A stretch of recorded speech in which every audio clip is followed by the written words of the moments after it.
Bandai's line of figurized standard amplified Yu-Gi-Oh! Model kits has been consistently awesome since their inception. So far we've had the Millennium Puzzle, the box to keep the Millennium Puzzle in, Blue Eyes White Dragon, and the absolutely over-the-top and awesome Exodia. When Bandai announced the Egyptian gods, I got incredibly excited because they're some of my favorite Yu-Gi-Oh! Designs of all, and that particular arc from the anime was my all-time favorite. Starting off right now, we're going to be taking a look at the Egyptian god, which is the Winged Dragon of Ra.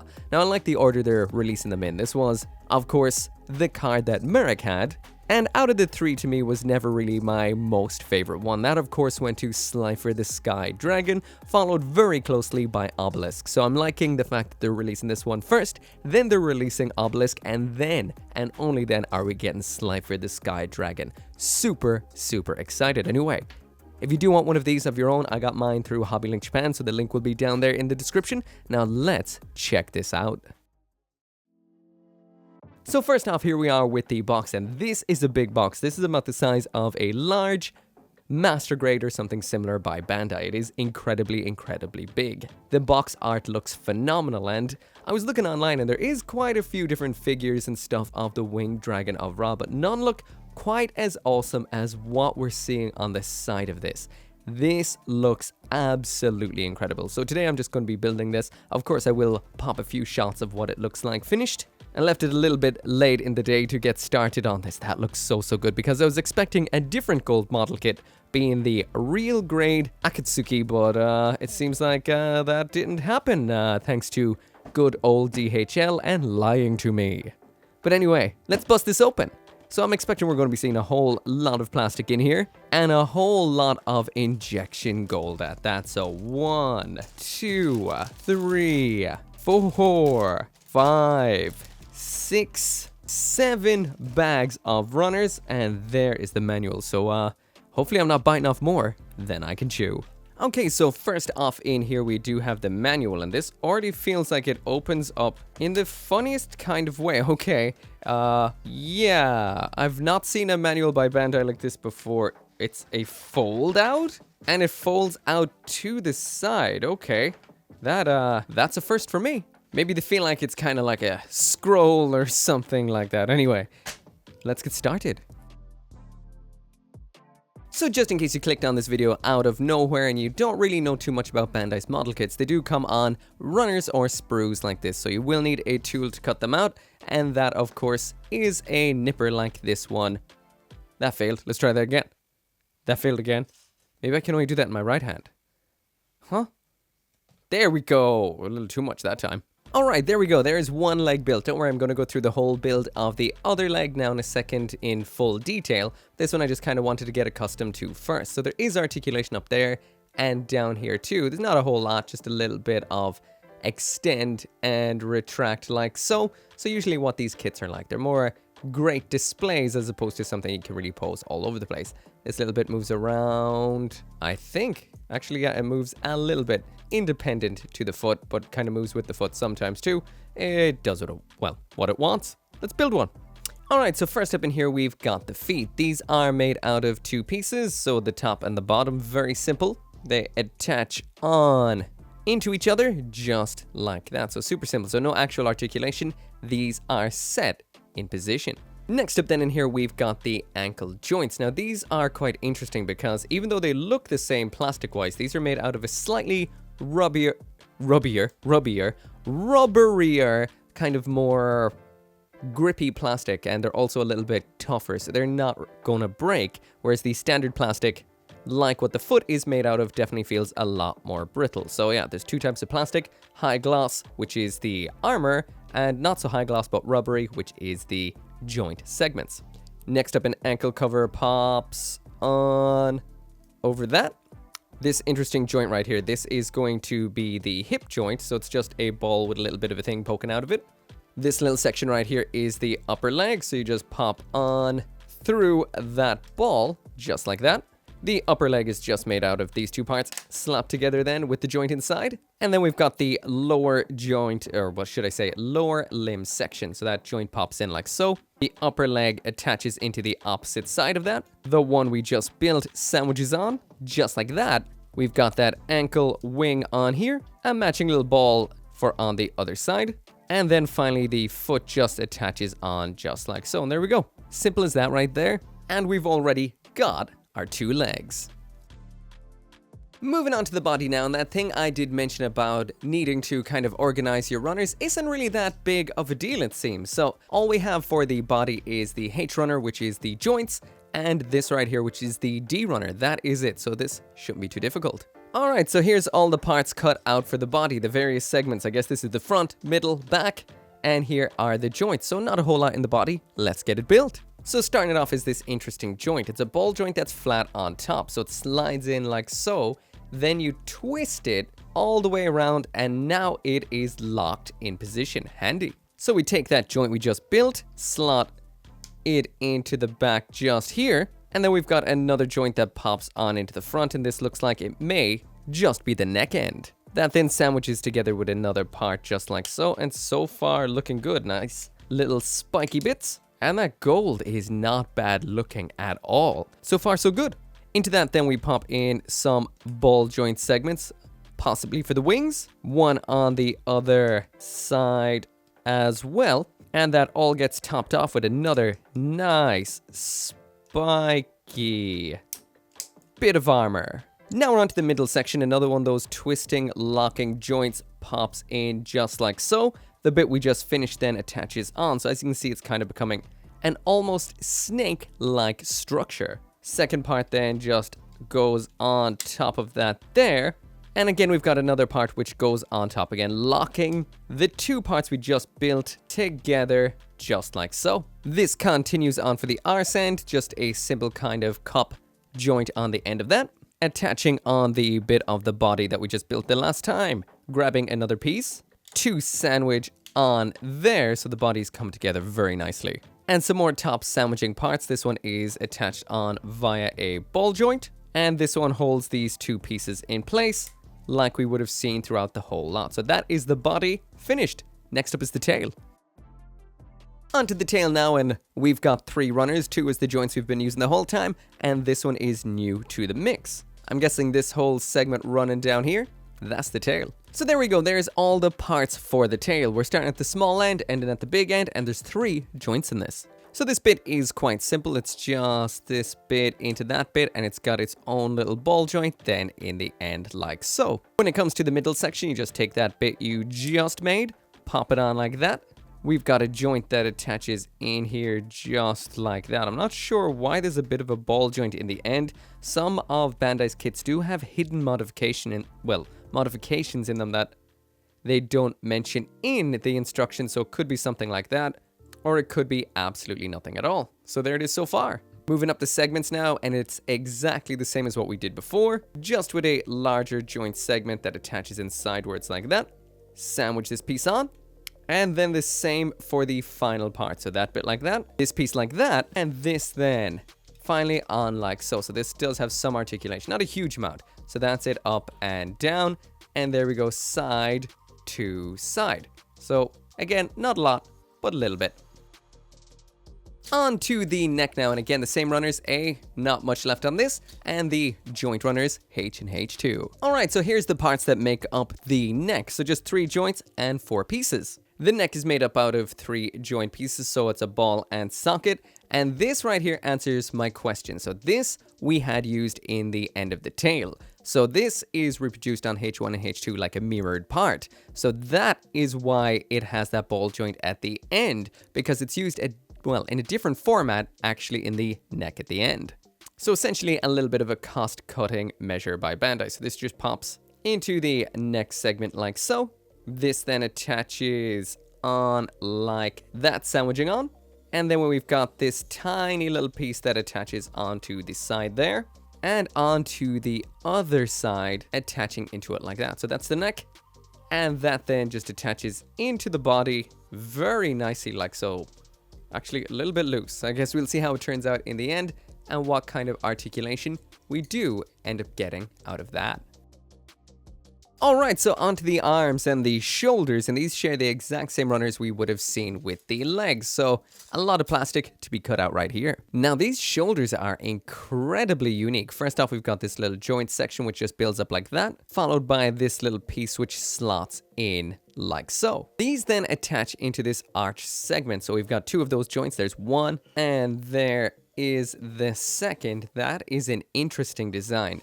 Then once again, this closes up with a second section that sandwiches onto it, and that is pretty cool. The detail in this is really nice. Getting some ink in there, especially a nice dark brown or something similar to that, will really make those pop. Build a tiny little shoulder joint like so. That then pops into this flared out segment like that. And we do build two of those for attaching into the sides of this. So this gets even more ornate, which is incredible. The designs from Yu-Gi-Oh! Really are unparalleled when it comes to stuff like this. Next up, we've got some shoulder segments. This part pops into a slot right, yeah, like that. Again, just a piece sandwiches in on top. Like that, and then this design gets even cooler. These parts slide up just like so, and that is exactly where the shoulder armors attach on. So there is the first one, followed by this one right here. Those are some phenomenal looking shoulders. Arms time, and we've got 4 runners, so 2 joints, 2 actual arm parts. Let's get them cut out. All right, so onto an arm, and this is all the armory bits. These are the jointy bits, including these large segments for the shoulders, so let's get it built. The arm builds up in a very similar manner to the leg, so 2 parts to the upper arm. The forearm section then attaches in, so it's just a simple 1 segment joint. The wrist joint pops in separately, very loosely, I guess. But once it's in there, you throw on, oh, for food. Get in there, would ya? Okay, there we go. Sandwiched in. It's not escaping anymore. The wrist is just a 2-point joint like this. Pops into the forearm. And then that hand attaches together. Again, just kind of like a smaller variant of the foot. Then you attach that all together just like that. It slides together very, very nicely. There is the arm. And what kind of makes both of these different from each other is what's going to happen up at the shoulder. This is definitely an interesting design. This bit slides in from this side like this, flops over like that. That then slides on into the shoulder. This kind of balances just in position. And then you get the other one and slap her on like that, locking both together. Now there's just the little detailed aspects, which is this part 100% identical to what we saw down on the leg, and then we've got this part here to go on it like so. So everything's coming together pretty well. All we've got left now is the head and the wings. And it seems like these are going to be no joke, because everything so far has just been like a small segment. There's the arms, there's the shoulders, there's that whole rig up on the back. But we've got these entire 1-2 pages right here dedicated to the wings. So the wings are the centerpiece or the crown of this particular kit. Okay, so even though there is quite a few parts to the building up of the wings, they're not really all that bad. I've one built already, and it's more so the cutting out of parts that actually takes a while. There we've got limb part 1. Build up a joint just like that. This little joint attaches then in here. That then attaches into the bit we just built like so. And like that, we've got another smaller limb section. 2 parts yet again, which attach together like that. All right there, so I seem to have mixed up the record button with the stop recording button, but this is where I'm at so far. So we built up a little limb here and here. It's just 2 parts that sandwich over joints. And then we attached down the first little bit of a wing right here, which is in that nice kind of almost, I think it's in a slightly lighter shade of gold. But now we're moving on to the biggest part of this kit, which is the large wing sections. So just like most of this kit, this is a lot of parts sandwiching. So these parts tuck in like so into that. And then you sandwich these little bits to hold that wing section in between both of those. We're bringing in more of these, another wing section. And again, it's pretty much the same. This goes in here, 2 pegs and a tab. This section then does the exact same thing, 2 pegs and a tab. And then you lock everything together with this right here. And that is actually, again, quite simple. Just make sure everything is pushed together correctly. And that isn't it. We've got another little bit more. This section here attaches in to the top like this. The claw is made out of 2 little segments like so. Just all attaches along, catches the light so nicely. This does have a little bit of a rotating attachment up here, so once it is attached, you can move it side to side, but I'm not going to do that till it is entirely locked in position with this little bit, which attaches in from the other side. So this here can teeter side to side, just like so. And then we finally have to do that all just one last time with this large section that comes up and around over the top section of the wing, finishing it all off. Actually, you can kind of see the 2 shades of gold right there.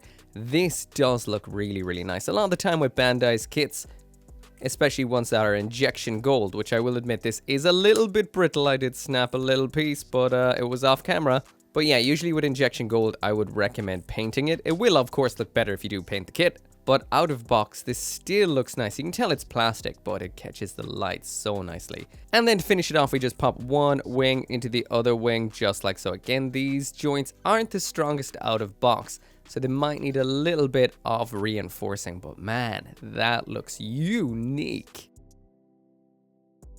Getting into the home stretch now, and it's the head. There's 2 runners and there's not much left on it, but we do have a little bit of a splash of color here. We've got some metallic purple, a little bit of black, and then we've got a little bit of metallic or pearlescent blue as well. Let's get it cut up. So when it comes to the head, it actually seems like there is a little bit of articulation in here. So first up, there is the tongue into the side of the head. That then clamps together just like so. And at this point, I realized there's apparently stickers in here somewhere. So yes, there are stickers in here. The 4 gold ones, which are for on the sides of the feet, and then the red ones here for the eyes, which are in a mildly metallic red. So these apparently pop onto here, I think, just like that right there. I did realize that these stickers are a damn sight bigger than the molded eyes underneath, so I do recommend painting the molded eyes if you have the time for that.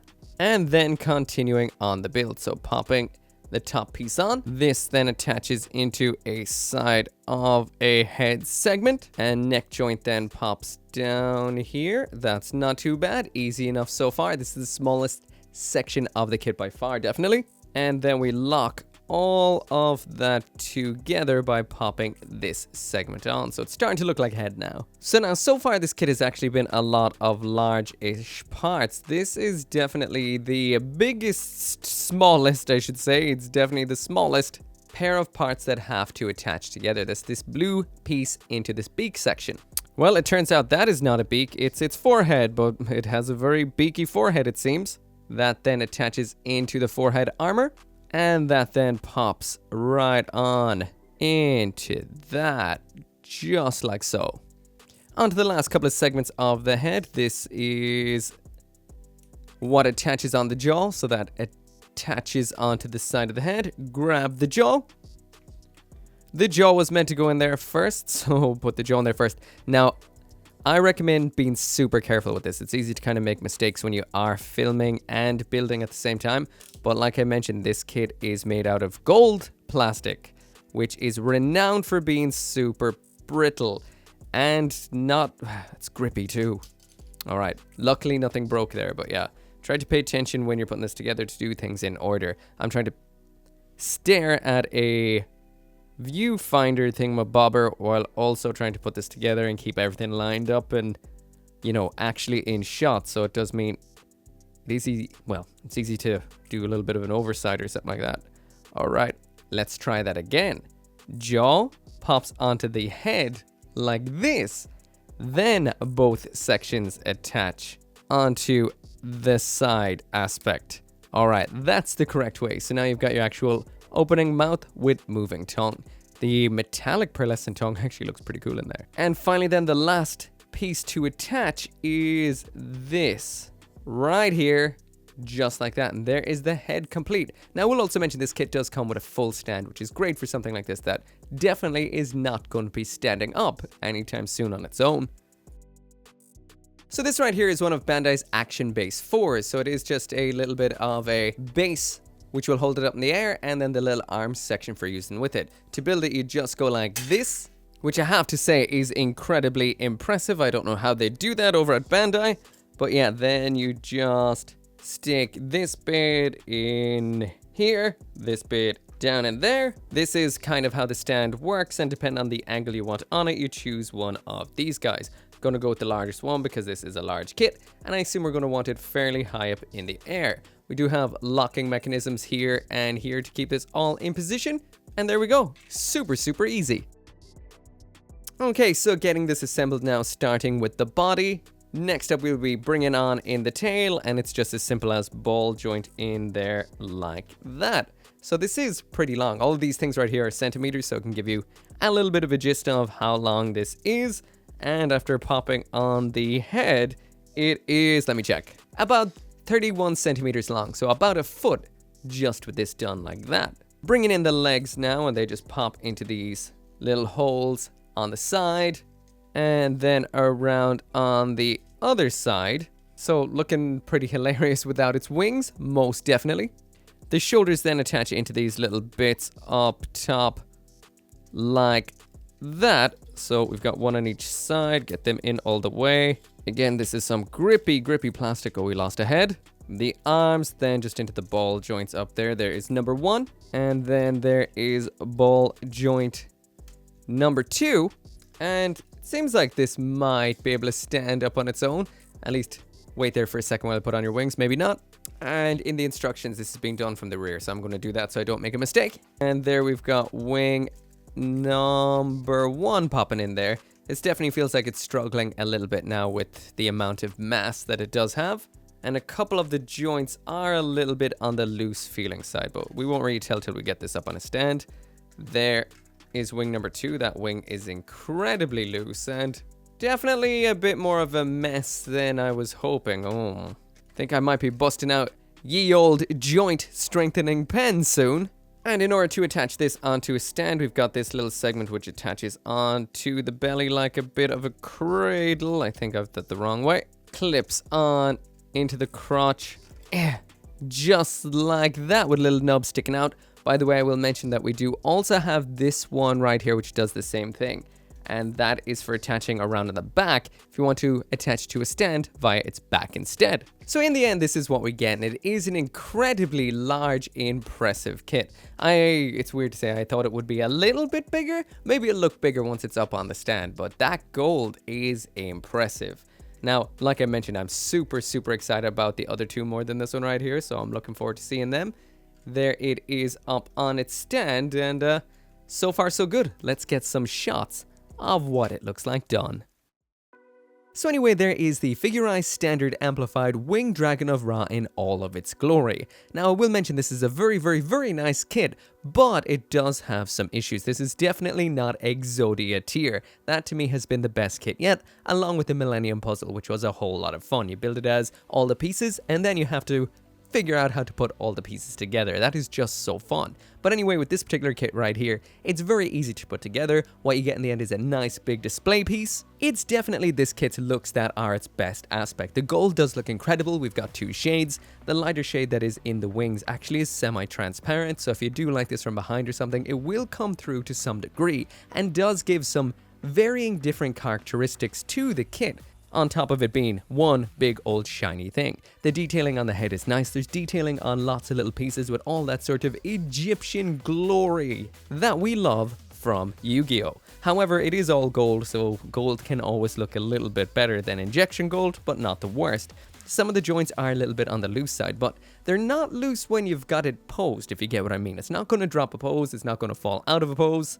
It will stay in whatever pose that you want. It's just getting it into the pose can be a little bit awkward at times, and it feels like Bandai just made the joints just strong enough to hold in position and just only. Also, the stand is a little bit on the wiggly side for how big this is, so it wouldn't be great to pop it up on a shelf in a, well, that's wiggly or has a lot of traffic or could get knocked easily. But if you've got somewhere that you can put it that won't wiggle all over the place, then it will be absolutely fine. But anyway, all I can say right here is the final word is this is a phenomenal looking kit. It is easy to put together. If you love Yu-Gi-Oh, this is a no-brainer. It will look awesome on any shelf, and it is impressive. Joints could be a little bit tighter, but all that takes is a little bit of paint or joint tightener, and you're done. Anyway, I got mine through Hobby Link Japan. Thank you so much for watching. Make sure to come back again tomorrow for another model kit review. Well, it's not really a review, is it? I just did a build. But anyway, see you then. Once again, I can't finish this video right here without special thanks to the channel members and the patrons over on Patreon, including Simon Paskin, Abraxas, Caleb Engelhart, Joe, RG59061, ShadowWolf179, Van Fawn, and Scotty Thomas.